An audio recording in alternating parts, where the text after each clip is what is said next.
This week, on the record, could a Supreme Court ruling bail former Illinois Speaker Mike Madigan out of his corruption trial?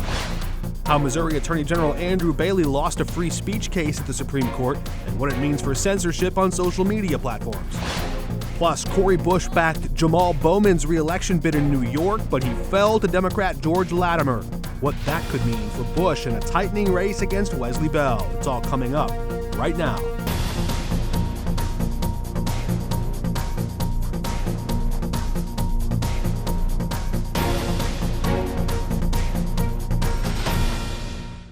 It was the most expensive primary race in the history of the U.S. House. Moderate Democrat George Latimer defeated incumbent progressive Jamal Bowman in New York's 16th congressional district. AIPAC, or the American Israel Public Affairs Committee, and its super PAC spent more than $14 million backing Latimer in that one primary race alone. The same group is backing Wesley Bell in his bid to unseat Congresswoman Cori Bush. And a new poll commissioned by the Democratic Majority for Israel shows Bell surging into a tight race with Bush. The same pollster accurately measured Latimer's margin of victory in New York, now shows the incumbent who won nearly 70% of the vote last cycle, slipping down to 42% support this time around. The poll showing Bell with a 34-point positive favorability rating and Bush with just +4. Welcome to The Record. I'm Mark Maxwell. With just weeks to go, Missouri primary races are heating up. St. Louis County Prosecutor Wesley Bell is now on the record. Congresswoman Cori Bush launched her first ad of this cycle, and it attacked you. It wasn't like a get-to-know-me ad. Maybe there was some calculation that voters already know who she was, but it also could signal an ugly fight brewing here down the stretch. She used press quotes from Politico, citing some progressives who were outraged at the idea of Republican meddling in Democratic primaries. There are some Republican donors giving money to AIPAC. AIPAC and its affiliates are supporting you. Is there some truth to that? The bottom line is anyone who's supporting me knows what my positions are. And my positions are that I'm a staunch defender of reproductive rights. As a prosecutor, I'm a big supporter of public safety and common sense gun safety laws. I'm a former educator, so education is a big deal to me. Jobs, and those are the things that I stand for, that I've made a record of standing for. And anyone that supports me knows where I stand and what my positions are. Well, she's portraying you in your image between the picture of Donald Trump and Josh Hawley in the same ad with MAGA on it, and trying to, persuade voters in this district that you're something of a Republican. It is literally comical. And what I look at is a scandal-plagued Congresswoman who is trying to distort my record to distract from her own issues. And so we're not going to go into the negative stuff and getting personal. Now, your record is fair game. And so we'll talk about her record, but we're going to focus on ours. On your record, you don't deny that in 2006 you worked for a Republican campaign for this same seat. How do you explain that? Mark, once upon a time in a far-off land, Republican, before MAGA, before Donald Trump, in the George W. Bush administration, before even the Tea Party, Democrats and Republicans worked together. Yeah, they disagreed, they butted heads, but they worked together. When you look at 20 years ago, supporting a Republican one time in my career, I think that's the whole idea of being able to work together, and that's what it looks like. Now, it is a different world now. We do see more political gridlock, and there are issues now that we are firmly opposed to with respect to, right now, reproductive rights. We've lost that right for women. And so we have to fight to get that back. So that's something that we was politically unthinkable at the time, though that candidate did support restrictions on abortion. But it was politically unthinkable. That wasn't an issue that most folks even realized was an issue, because Roe versus Wade was not even in jeopardy by any stretch of the imagination. But I'll say this though, as soon as we saw that the Dobbs decision, and even before that, was coming under attack, I was clear where I stood, and we filed an amicus brief urging the Supreme Court to respect 50 years of precedent. After the Dobbs decision came down, that day we not only refused to prosecute those cases, but we also joined a letter with national prosecutors refusing to prosecute those cases. I wonder if we can move on to some other topics beyond some of these that we've discussed here so far. The framing is interesting on what kind of Democrat you are, what kind of Democrat she is. The New York Times framed this as a left versus left, unlike Latimer and Bowman, where it was a moderate and a progressive. I think voters in St. Louis County and St. Louis have known you to be a progressive for years until this election. Now you're attacking another progressive, running against her anyways. And so there's this moment. Congresswoman Bush isn't here. We wish that she was. We've invited her to come on this program. If she were here, she might have called you a faux or fake progressive. She's called you that recently online. So I wonder, would you support Medicare for all? Yes, I believe that everyone should have access to quality and affordable health care. The Green New Deal? I am on record of supporting climate change. The Green New Deal, I'm not exactly sure what that is as a policy, but we support policies that address climate, and we recognize that climate change is real and something that we need to address. Should the American government support the production of oil and gas? I do think that it's important that we are not too dependent on particularly hostile foreign countries in some cases on our foreign oil. We need to invest in electric cars and all of that infrastructure as well. And we do need to try and be as independent as we can, because some of the countries that we deal with our oil dependency, if you want to call it that, have nefarious agendas. OPEC has jacked up prices and it's making it more expensive for American consumers. I want to circle back to the healthcare piece because I wasn't quite sure where you stood on this. So if there's a Medicare for all, a Bernie Sanders universal healthcare style bill on your desk, and you're in Congress in January of 25, you're voting for it. What I think is that I would like to look at the options to make certain that we have the best available plan, the best available options for the American people, because I'm a big believer in that we have to have everyone have access to healthcare. And I'll say this, I was a solo practitioner at one point. I had 2 eye surgeries for the torn and detached retinas. I could not see for several weeks. If it wasn't for having health care at the time, I would have gone bankrupt. There are a lot of Americans who are one health tragedy or health catastrophe away from being financially destroyed. And so what I would do is I would like to work with our Democratic, hopefully my Democratic colleagues in the House, and figure out how can we make either, whether it be single payer, whether it be Medicare for all, and look at the best options. But I want to make certain that every American has access to quality health care. When you look at you said your record and Congresswoman Bush's record are fair game. I want to ask you about this. Cori Bush went up with billboards in the last several weeks saying she delivered $2 billion to St. Louis. Some of those were paid for with taxpayer funds, others with her campaign. Then we started looking into the underlying claim. After we did so, her team changed the math. They made $900 million in revisions, but they're still standing firm in the end number. They're shifting it heavily to rely more on ARPA money, or American Rescue Plan Act funds. $1.5 billion of it makes up that $2 billion total. She did vote for ARPA. Is it honest and fair to say she delivered that money to St. Louis? You know, it is, what it's telling to me is that on your campaign billboards, you can pretty much put anything that you want. But those House.gov funds that we saw, those signs originally, once the reporting from places like this show and other independent journalists dug in, those signs came down because you can't lie with taxpayer dollars, and those signs came down. And so when we look at numbers that are legislation that originated in the 90s that had nothing to do with the Congress. Some of the federal grant funds. Some of the federal grant funds. When we look at... but they're subtracting that number out now. They're no longer counting that number. Yeah, I mean, I think it is very clear that that the Congresswoman is taking credit for things that she had nothing to do with. And I think that it's important that we have, that we are, when we're looking at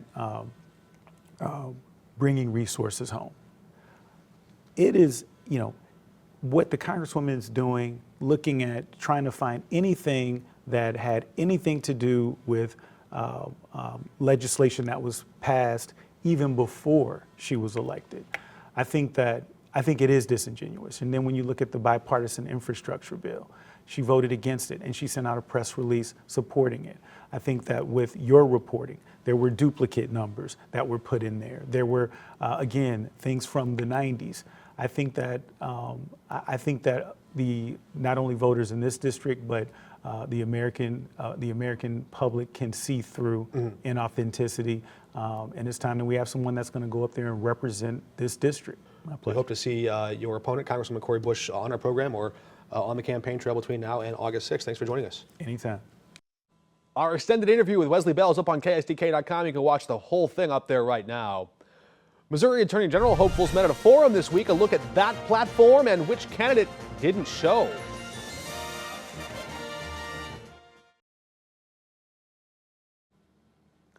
Last week, candidates running for Missouri Attorney General were invited to a Federalist Society forum in St. Louis County, and it's Andrew Bailey's first election ever, but he skipped out.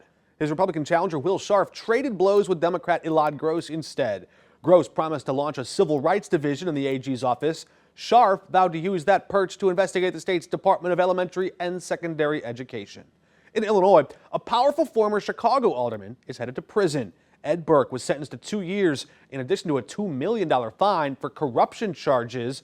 Burke was convicted of illegally using power to win private law business from developers to threatening one of Chicago's cultural icons for his own benefit. He joins a list of Illinois politicians who have been convicted on charges related to corruption. Debate season is upon us, so you can watch candidates running for Missouri governor debate on these airwaves coming soon. You can watch Democrats debate on a special episode of The Record Sunday night, July 14.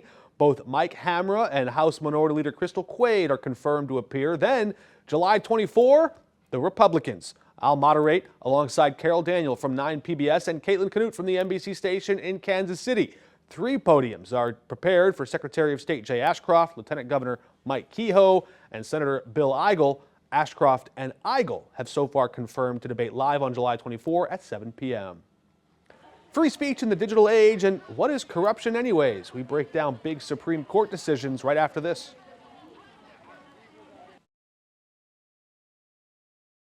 The U.S. Supreme Court handed down several rulings that will have major implications in Missouri and Illinois politics.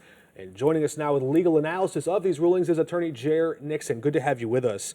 Your first appearance, maiden voyage on The Record. Let's start with this case, Murphy versus Missouri, formerly known as Missouri versus Biden. It was then Missouri Attorney General Eric Schmitt who argued the federal government had crossed this line when the Surgeon General or other members of the Biden White House sort of leaned on social media companies to encourage them to throttle down content or misinformation about COVID-19 during the peak of the pandemic.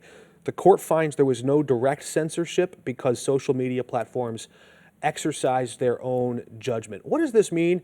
I'll note the court mentioned an election year and information in an election year. What does this mean going forward about political speech or controversial speech? Can the government lean on big tech? Well, it's a little unclear after this decision. So the decision, in contrast to what generally goes on Twitter, this one was technical and it was about the doctrine of standing. So the court basically said the plaintiffs, the people who are complaining about this, they haven't shown a direct injury.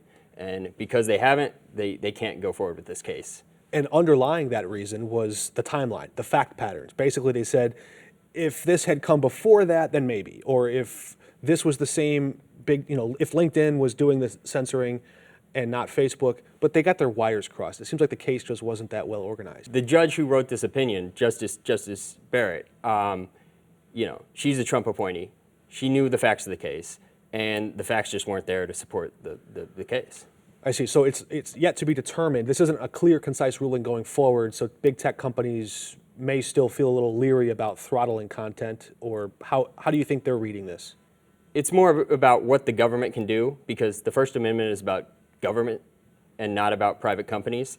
But the interaction between those two, they shouldn't feel like this is a free pass to do whatever they want. I hear you. The Chicago Tribune said this better than I could have myself. A headline that ran, it said, illegal bribe or legitimate gratuity, how a $13,000 payment to an Indiana mayor could alter political corruption cases.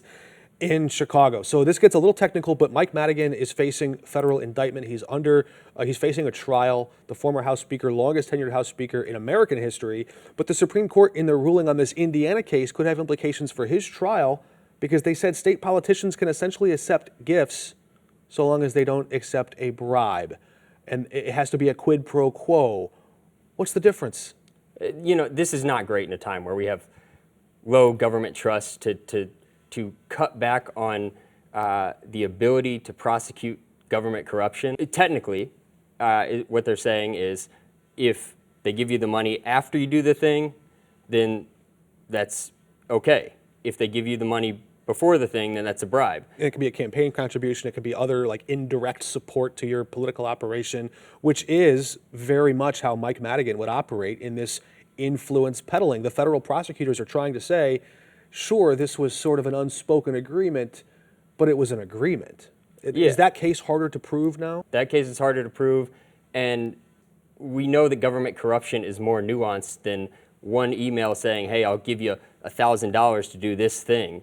It's a complex thing, and taking tools out of federal prosecutors' arsenal is not something that is going to help fight government corruption. Many of our viewers may not know you just returned to the legal ranks in St. Louis from a stint of time in Chicago. The judge there just said he wants the lawyers for Madigan and the federal prosecutor to come and convene.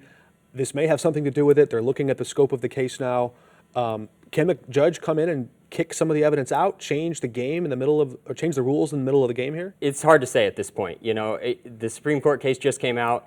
That's certainly what Madigan's lawyers are going to argue. I think they've already said as much, and we'll see what's going to happen. I think it's undetermined at this point. Another massive case, Purdue Pharma had declared bankruptcy. Many of our viewers watch this closely. Its owners, the Sackler family, were implicated in the opioid epidemic. They settled this massive case and could have paid up to $6 billion to settle many of these opioid-related claims, but only in return for a complete release of liability. The court said basically those protections could not stand. Biggest question is for the victims of the opioid epidemic. What recourse do they have at this moment to get any of that $6 billion? Does that money go up in smoke now? Well, that's still up in the air. So it was a bankruptcy plan, and under the bankruptcy plan, Purdue Pharma wanted to get rid of liability for the Sackler individuals. Those individuals had not declared bankruptcy. They were not, in bankruptcy themselves, but wanted to be discharged from any future liability. This case is still very much alive, and those victims can still pursue their claims. I wonder what influence this has on future settlements. Everybody at the settlement table wants something for them, including the Sackler family here. Would this discourage future settlements, do you think? No, I don't think so. I think it would discourage improper settlements, if anything. Getting rid of individual liability when you're not in bankruptcy is a problem. But the court did say there are times where third parties can be discharged. It just has to be consensual. Is this going to add delay? Well, it might add delay, but they're fighting for a good outcome. They're fighting for recovery, and they're going to continue to do so. Jared Nixon, thanks so much for joining us with some legal analysis. We appreciate it. We check the record when we come back. We're bearing down on the busiest stretch of election season, so brace yourselves. The ads are coming. Combined, candidates and campaigns all over the country will spend billions of dollars and will labor for millions of man-hours, all to get your attention and to win your vote. One of the most coveted demographics in that pursuit, the youth vote. A big question is, will young voters show up in a year when the two candidates at the top of the ticket are the oldest major party candidates to ever run for president? So let's check the record. It wasn't all that long ago 18 to 20-year-olds couldn't vote in this country. Just 53 years ago this month, Missouri and Illinois became the 33rd and 35th states, respectively, to ratify the 26th Amendment. 53 years ago tomorrow, the Constitution officially lowered the legal voting age to 18. The prevailing sentiment at the time during Vietnam was if you're old enough to fight and die for your country, you're old enough to elect the commander-in-chief who would send you out and give you those marching orders. These elections matter. Your future matters. I hope you'll make a plan to get out and vote, even if you're voting against someone. Just go vote. And hey, they're still going to raise your taxes anyways, even if you don't, so you might as well get something out of it. That's all of our time this week. Next time we sit down with more candidates who are running in that August 6th primary. Until then, we're off the record.